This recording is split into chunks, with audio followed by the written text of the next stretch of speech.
What does magnesium, essential fatty acids, and the economy have in common? Hi guys, I'm shooting one of my unedited videos while I'm on another long walk on a Sunday along this beautiful canal. So on my last lot of Facebook live videos, we talked about magnesium. I think it was in 5 parts.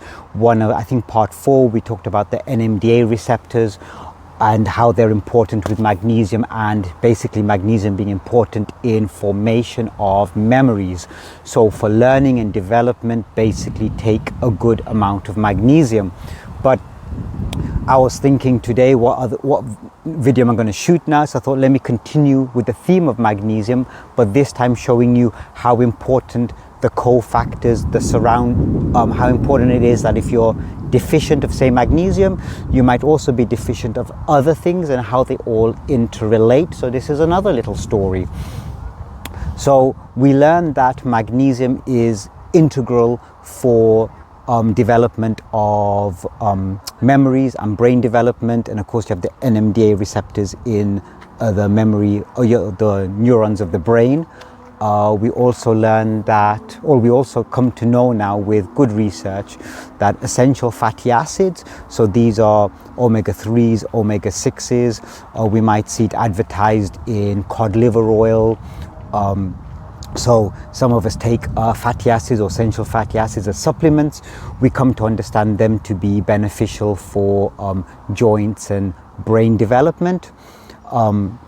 So that's also in the story of not just using magnesium to develop our cognition. We also find in the research that essential fatty acids really help the development of the nerves. So whereas the magnesium will help the firing of the nerves to develop pathways for memory, we need the actual development of the neuron, and we need the myelin sheath, the wrapping around the neuron to allow nerve conduction, and that is through essential fatty acids. So that's the relationship between essential fatty acids and magnesium. We always got to look at the whole holistic picture of the body. How I see that with patients in my clinic is typically when people come in pain, they ask, what's wrong with me? How many sessions do I need? And it's a really it's an important question. It's a simple question, but with a really complex, or it's an understandable question rather, but with a really complex answer, because we try to find as clinicians the source of pain: ligament, tendon, bone, enthesis, facet, joint, whatever we want to label it. Even actual nerve damage itself. Oops, there's a little dog behind me. Even nerve damage can obviously can happen, and we can start to treat that. But all pain is, hello there. Hiya. But all pain is nerve pain, because without nerves we wouldn't conduct or perceive pain. So when people come into clinic and we say, fine, a ligament, a tendon is injured, we got to understand that we've got to rehabilitate those ligaments, tendons, lining of bones, but we've also got to rehabilitate the nerve.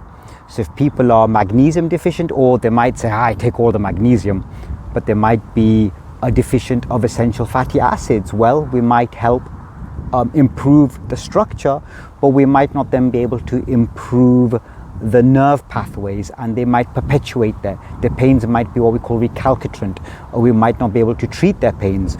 So there's a simple story, we treat people a few sessions out the door. Then there's the more complex story of why certain pains persist, and we might have to delve deeper into a person's immune system, into a person's nerve function, and the nutrition and the psychology behind that. But there's a lot of science behind it, and I just wanted to highlight some of it. So the other thing is, it's really interesting that to talk about essential fatty acids, typically in clinic, we've talked about to my patients, I talk about omega-3s. We might talk about certain brands. Hello there. Like there's certain brands which isolate omega-3s. and the science is really hazy on that. We don't fully know the picture, but there's a lot more information over the last few years. And one of the key studies was a Finnish study which came out in 2018. Funnily enough, it always seems to be recently Finland. Like, they have terrible rates of osteoporosis. They're a huge consumer of, so I want to shoot another video on the caffeine consumption. They have a much higher incidence of phenylketonuria. A really interesting population of people.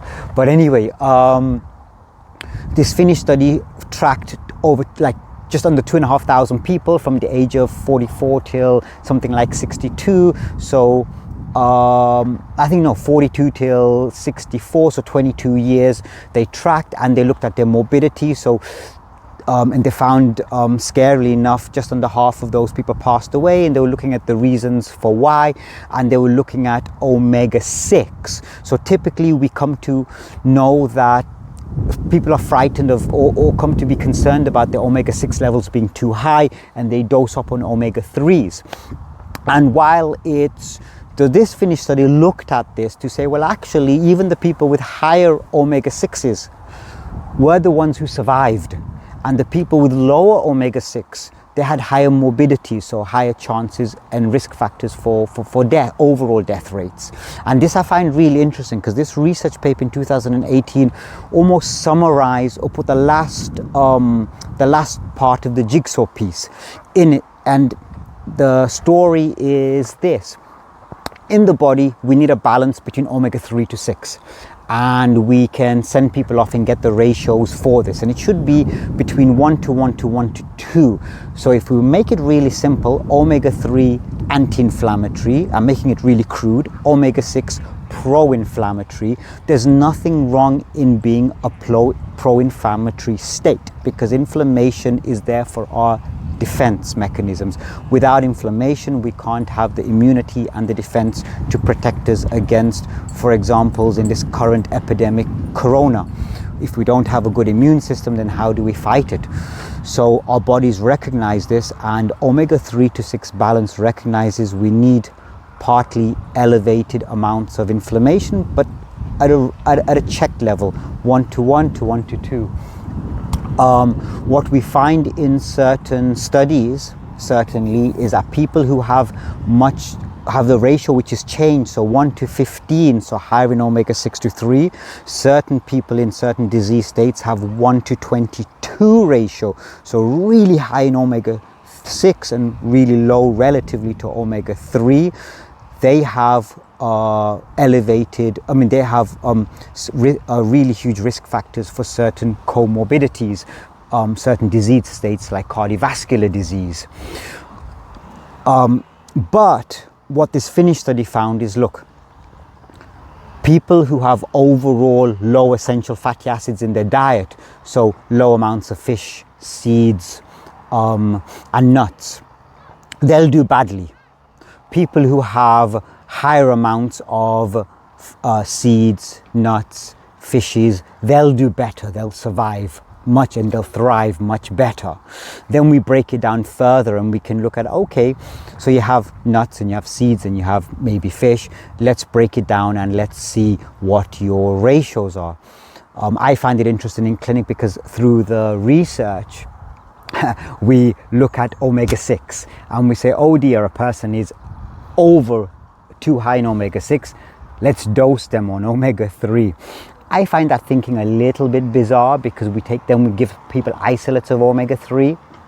I kind of ask the question to my patients and to the researchers, well, is it that if a person's ratio is out 1 to 15, 1 to 22, should we add omega-3, or should we look at why their omega-6 is so high and actually take charge to reduce that? Do we reduce that by cleaning up the gut? Do we reduce that by cleaning up the exogenous substances they're taking to elevate that? Do we look at the psychology, which might be increasing that, so the metabolic pathways which might be pushing the linoleic acids and the arachidonic acids to elevate omega-6s? So, you know, we can find technicians which do things, and we can find clinicians which really take charge to really look at the body holistically. And I would implore all clinicians out there, really kind of think about what you're doing for your patients. If they have too high omega-6 counts, well, look at why the count is higher, as opposed to just necessarily dosing up with omega-3. And I get my patients to think about this too. And why do I think that's, so why do I think that's important with the economy? Well, let's think what we're doing. So we find this with, for example, the big scandal was Norwegian fish farmers, right? So the researchers went in, looked at their farmed fish, and they found the substances that they're feeding into the farmed fish, so they're giving them feeds, they were really toxic, like cancer-causing agents. In fact, it was really remarkable that these scientists that went in that looked at this, they actually gave up eating fish. And that's saying something. And now it's gotten so much that sometimes when you go to buy these fish from the supermarket, in the packaging, it'll say not fed on antibiotics. So they're actually trying to counteract the adverse media on this.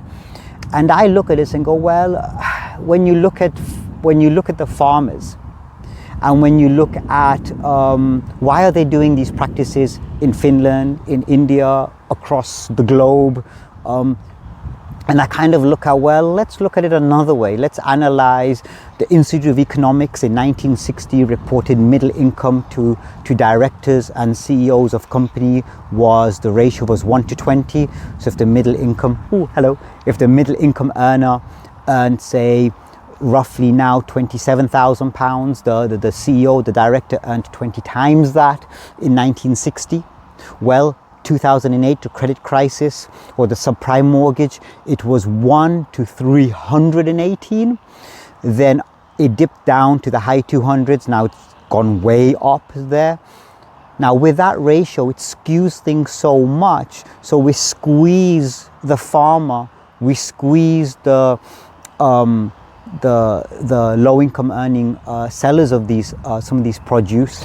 Well, what are they going to do? They're going to try to find practices that they can then profit more from, because we're taking their resources away from them and we're skewing them so much. So why should we be surprised if then we start to find, for example, in India, people were spending liberally on, say, their homes and on weddings and other things, but then squeezing the marketeers on the prices, and they were really low income earning people. So of course then don't be surprised if they're going to start putting chemicals onto the foods and coloring agents, because they're trying to increase the appeal of the produce so they can sell it to you for the price that we demand.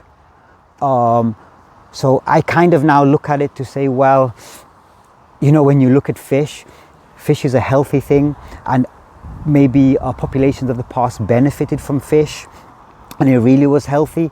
But you look at people like the Inuits now are so poisoned that the females, when they breastfeed, that's actually poisonous. Oh, hello there.